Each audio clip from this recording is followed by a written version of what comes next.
all of the Prius power steering components here. When you buy it from a pick and pull, you take it from a pick and pull, this is what you're going to be left with. It's going to be the motor, the shafts, the computer.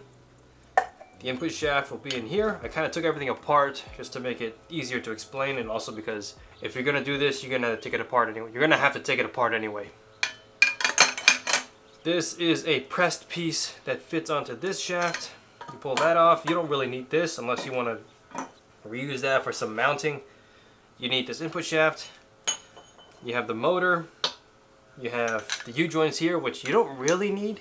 You could use depending on the application on your car, but you don't really need that. What you need is this here, the motor, the main assembly, and then the computer here. The computer will have 4 connectors, 2 that come straight off of the motor, and then 1 more pigtail that comes off and goes somewhere. I believe it's 12-volt switched ignition. But those are that's all you really need. That's all there is for the Prius power steering. That's all you need to get this into your existing car. The way this works is, this is the steering wheel side. This is the steering rack side. So when you're turning the steering wheel, you're turning the shaft, right? It's sending a signal to the computer. The computer says, oh, there's input. It's going to multiply that force on this side, and the motor basically assists you, the steering force. It's kind of like Master Chief's armor. If he wants to punch someone, the armor assists him in punching someone. It's kind of like that. That is exactly how this works. So I've pulled out my original RX-7 steering shaft. I'm not going to go into the details too much of how to do that, because I feel like if you have difficulty trying to figure that out, then you shouldn't be trying to install power steering into your car like this. But I mean, once that's out, the first thing you gotta do is think about, where do you want this to sit? Make sure you have the input side facing up, and I have this kind of tucked right about there. That's mostly out of the way, fits up, it doesn't block anything. It's just about right, and believe me, you're going to be doing measurements like this over and over again. If you want to make sure everything fits, you're going to be climbing up into here, sticking your head into here, trying to get the right, how far in, how far out you want it. You're going to be doing a lot of back and forth with this motor. But, get an idea of where you want it, and then figure that out relative to your steering shaft. You want to have it kind of as far up as you can, because far up means it's away from the pedals, which means your foot won't touch it or knock into it. But look underneath your car, figure out where can you put this motor and where does it fit realistically. Because honestly, if you have a car that has no space down here, then this might not be the best option for you. So I took apart my RX-7 steering shaft. So do the same thing, take apart your steering shaft in your car. These are the original, the housings.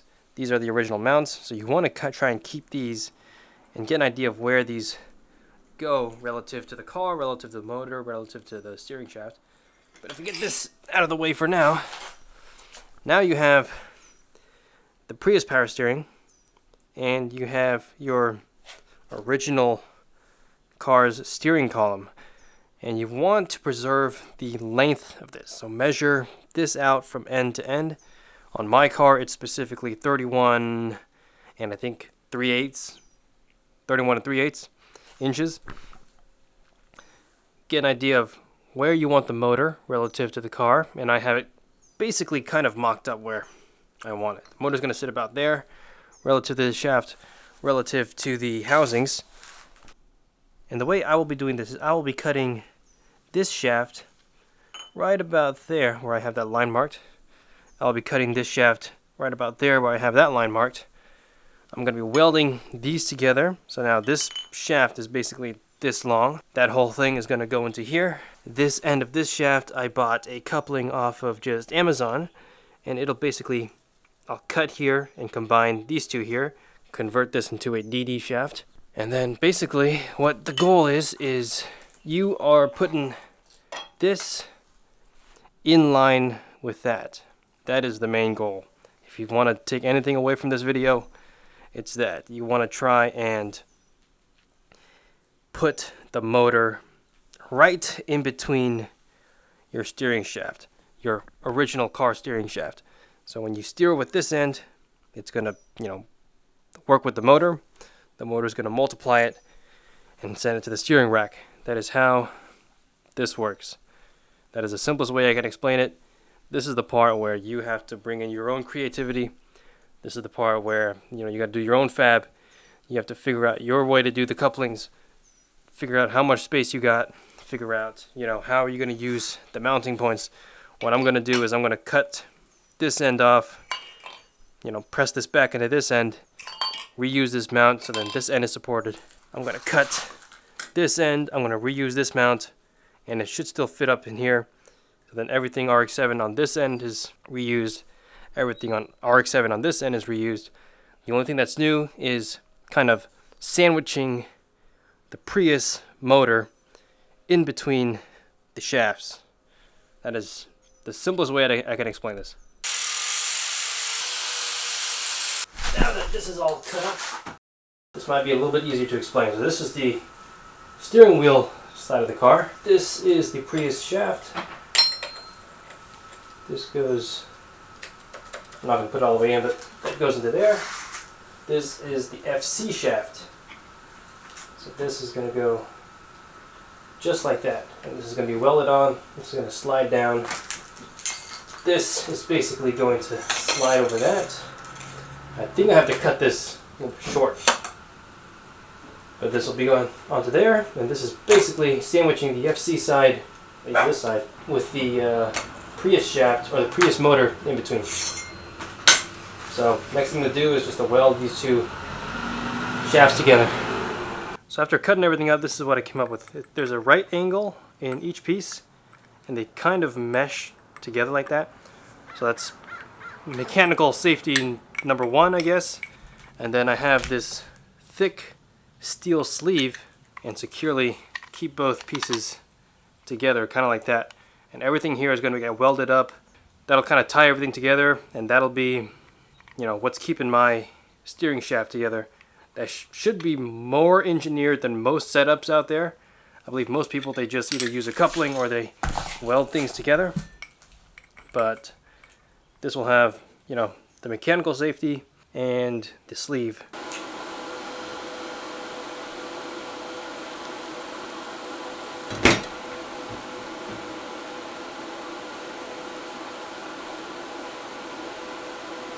So I was able to get it mostly straight. I'm going to do another tack. It's going to be mostly solid. I'm going to take another look at it. If it's acceptable to me, then I'm just going to weld entirely all around and it should be good to go.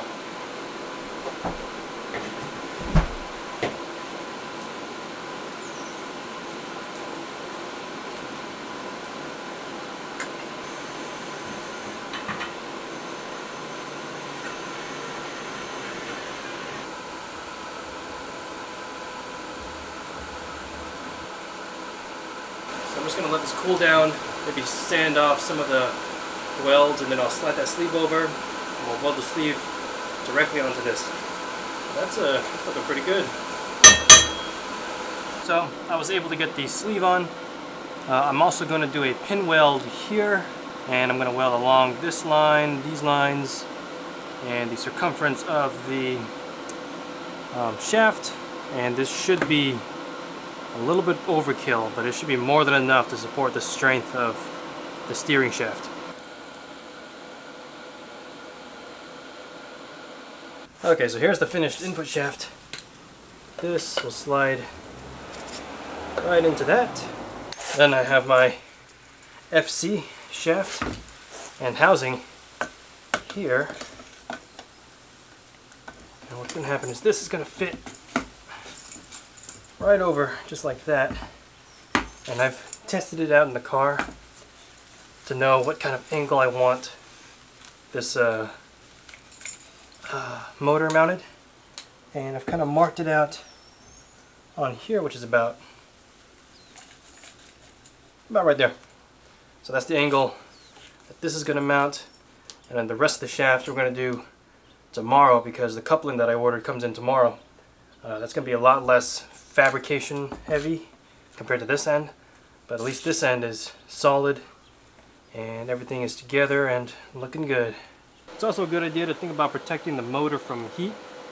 So this is just a wet paper towel. I'm just going to wrap this around the motor side, just so if any heat gets through, at least this towel will keep it cool. So this side of the housing is all welded up. The shaft is welded inside. And now we just have this end here, which is where this coupling comes in. So this combines the existing shaft, which I cut into a DD end, which fits into this side, and I welded that up. And this will just fit into the Prius shaft or motor just like that.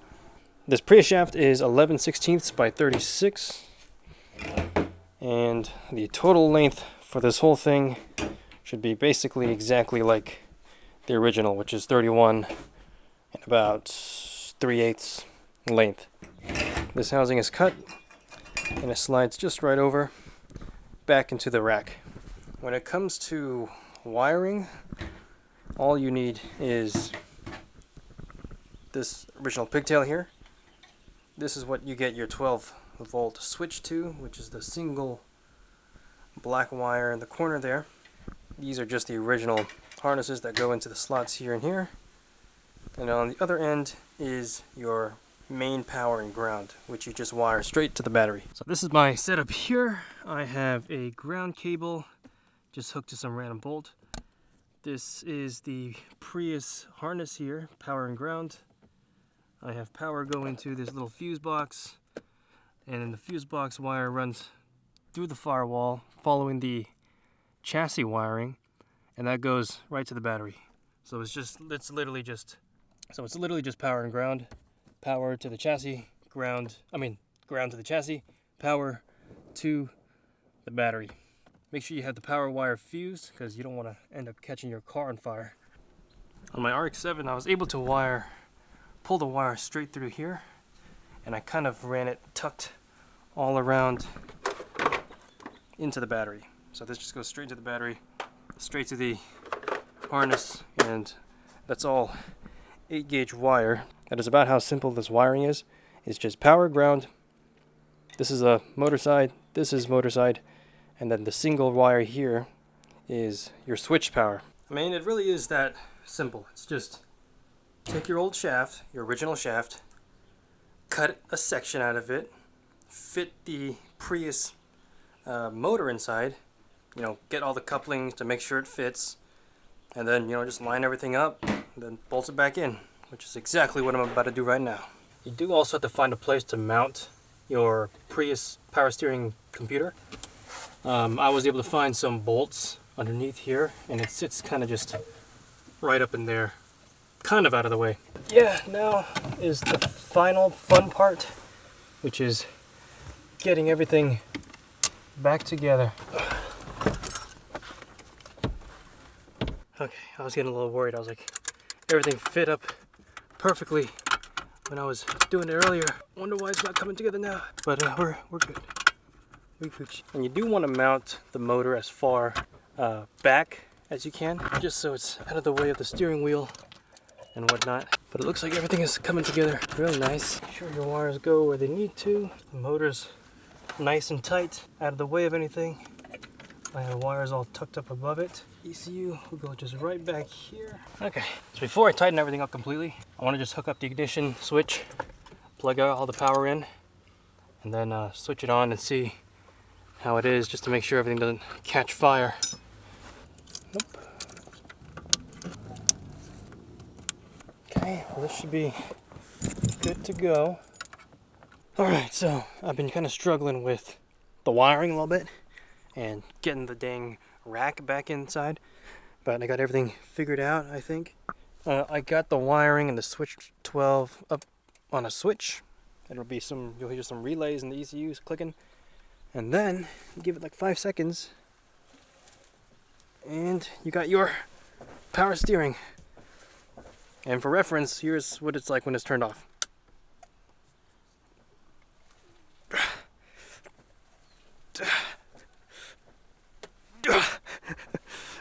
we've been driving now for about a week or two with the car.